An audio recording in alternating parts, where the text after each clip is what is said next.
Hi hello நாம் இன்றைக்கி ஒரு ஈஸியான ப்ளம் கேக் ரெசிபி பார்க்க போகிறோம். அதுக்கு நான் கொஞ்சமாக கடாயில் சர்க்கரை போட்டு கேரமலைஸ் ரெடி பண்ணிக்கிறேன். அது கூட ஃப்ரூட்டி டூட்டி அண்டு முந்திரி அண்ட் பாதாம் எல்லாம் எடுத்து வச்சுக்கிறேன்.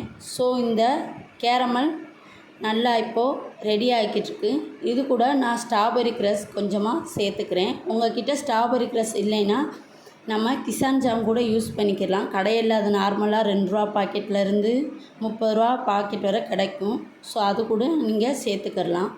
இப்போ அதையும் நல்லா சேர்த்துட்டு நம்ம அது கூட நம்ம எடுத்து வச்சுருந்த ஃப்ரூட்டி டூட்டி ஆனால் முந்திரி பாதாம் இதை எல்லாத்தையும் போட்டு நல்லா நம்ம வேக விடலாம்.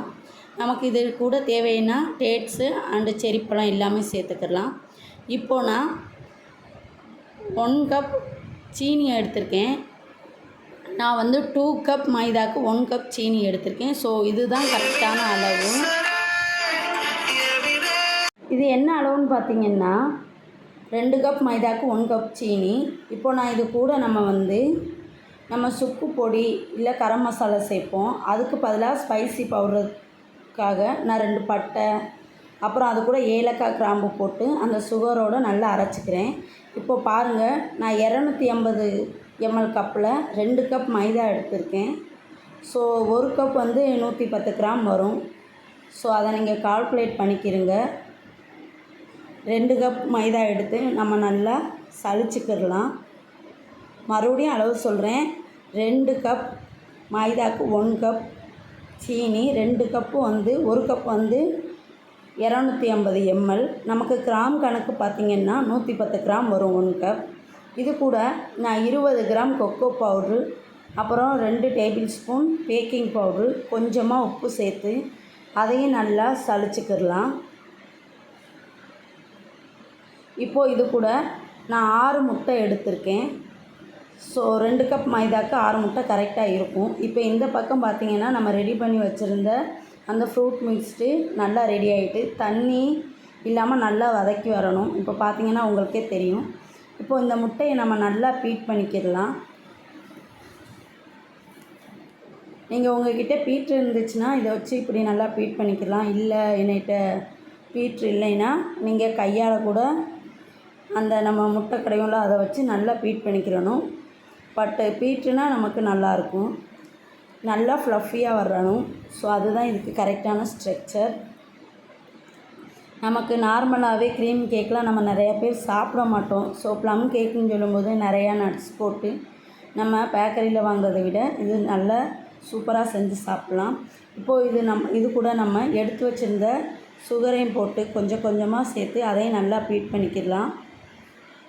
நான் ஏற்கனவே சொல்லியிருந்த மாதிரி சுகரோட பட்டை, கிராம்பு, ஏலக்காய் இது 3ஐயும் நம்ம போட்டு நல்லா அரைச்சி எடுத்துக்கலாம். அது எதுக்காகனா ஸ்பைசி பவுட்ரு நம்ம எக்ஸ்ட்ரா சேர்க்குறதில்ல. ஸோ அதுக்காக இப்படி அரைக்கும் போது நமக்கு ஈஸியாக இருக்கும். சீனியை முடிஞ்ச அளவு நீங்கள் மிக்சியில் ஒரு அரவை அரைச்சிட்டே நீங்கள் முட்டையோடு கலந்து பீட் பண்ணிக்கோங்க. ஏன்னா இல்லைன்னா கரையாது. ஸோ அது கீழே ஒரு பக்கத்தில் அடிப்பக்கத்தில் ஒரு மானியாக இருக்கும். ஸோ அதனால் நம்ம முடிஞ்ச அளவு நம்ம ஐசிங் சுகராக்கி அதில் சேர்க்குறது தான் நல்லது. இப்போ இது கூட நம்ம கொஞ்சமாக வெண்ணிலா எசன்ஸும் மில்க் எசன்ஸும் சேர்க்கணும். பட் மில்க் எசன்ஸுக்கு பதிலாக நான் மில்க் மெய்டு சேர்த்துக்கிறேன். ஏன்னா எங்களுக்கு இது ரொம்ப பிடிக்கும். மில்க் மெய்டும் சேர்க்கலாம், ஒன்றும் பிரச்சனை இல்லை. இப்போ இதையும் போட்டு நம்ம நல்லா பீட் பண்ணிக்கலாம். இப்போ நல்லா பீட் பண்ணிக்கிடுவோம். ஸோ நல்லா க்ரீமியாக வர வெயிட் பண்ணுவோம். கண்டிப்பாக எல்லோரும் ட்ரை பண்ணி பாருங்கள். நமக்கு கிறிஸ்மஸ் டைம் நெருங்குது. ஸோ கண்டிப்பாக இந்த கேக்கை செஞ்சு பாருங்கள். எல்லோரும் கண்டிப்பாக ட்ரை பண்ணி பாருங்கள். இந்த கேக்கே நாங்கள் வீட்லேயே நார்மலாக எப்போயாச்சும் தான் பண்ணுவோம். ஏன்னா நமக்கு ப்ரௌனி ஆர்டர்ஸ் அப்புறம் கேக் ஆர்டர்ஸ் வரும். பட் வீட்டில் ப்ளம் கேக் தான் எங்கள் வீட்டுகளில் பிடிக்கும். ஸோ அதனால் ஆசைப்படுற நேரம் பண்ணிக்கிடுவோம். ஸோ இப்போ இது கூட பார்த்திங்கன்னா நான் 60 ml ரீஃபைண்ட் ஆயில் சேர்த்துருக்கேன். ஸோ அதையும் இது கூட நம்ம நல்லா கலந்துக்கலாம். இப்போ பாருங்கள், நான் பீட்ரை வச்சு அதில் கலக்கலை, நார்மல் இது வச்சு தான் நான் கலந்துருக்கேன். ஸோ இது கூட நம்ம எடுத்து வச்சுருந்த கொக்கோ பவுட்ரு அப்புறம் அந்த மைதா அந்த கலவையும் கொஞ்சம் கொஞ்சமாக போட்டு இது கூட நம்ம நல்லா கிளறலாம்.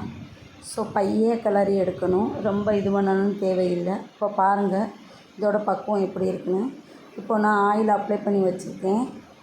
ஸோ இது கூட இப்போ நம்ம சேர்த்துக்கிடலாம்.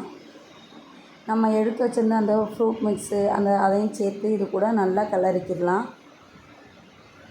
இப்போ பாருங்கள் எவ்வளோ திக்காக இருக்குன்னு. இப்போ இது கூட நமக்கு மேலே தேவைன்னா ஃப்ரூட்டி டூட்டி இல்லை என்ன நட்ஸ் வேணுமோ நம்ம சேர்த்துக்கலாம். நான் ஒன்றில் சேர்த்துருக்கேன், ஒன்றில் நான் சேர்க்கலை. ஸோ இதை நம்ம 180 டிகிரியில் ஒரு 45 நிமிஷம் வச்சு பேக் பண்ணி எடுக்கணும். நமக்கு நார்மல் கேக் பேக் ஆகிறத விட ப்ளம் கேக்கு நமக்கு பேக்காக நேராகும். ஸோ பேக் ஆகி இப்போ பாருங்கள் எப்படி இருக்குன்னு. இதை நான் உங்களுக்கு கட் பண்ணி காமிக்கேன், அப்போ தெரியும். ரொம்ப சாஃப்டாக வந்திருக்கு, ரொம்ப சூப்பராக இருக்கும். கண்டிப்பாக நீங்கள் ட்ரை பண்ணி பாருங்கள். எல்லோரும் வீட்டில் ஒரு முறையாட்டும் செய்யலாம். குக்கர்லேயும் இதை நம்ம வைக்கலாம். ஸோ நான் அடுத்த வீடியோ போடுறேன். உங்களுக்கு என்ன வீடியோ வேணுமோ கமெண்டில் கேளுங்க, நான் கண்டிப்பாக போஸ்ட் பண்ணுறேன். அப்புறம் கண்டிப்பாக நம்ம சேனலை லைக் பண்ணி ஷேர் பண்ணி பாருங்கள். எப்படி ஃப்ளஃபியாக வந்திருக்குன்னு பாருங்கள், ரொம்ப சூப்பராக இருக்கும். கண்டிப்பாக எல்லோரும் ஒன்ஸ் டைம் ட்ரை பண்ணி பாருங்கள். இந்த கிறிஸ்மஸோட உங்கள் பசங்களுக்கும் உங்கள் ஃபேமிலி மெம்பர்ஸ் ஃப்ரெண்ட்ஸ் எல்லாருக்கும் செஞ்சு கொடுத்து ட்ரை பண்ணி பாருங்கள். நீங்களும் நம்ம நெக்ஸ்ட் வீடியோவில் பார்க்கலாம்.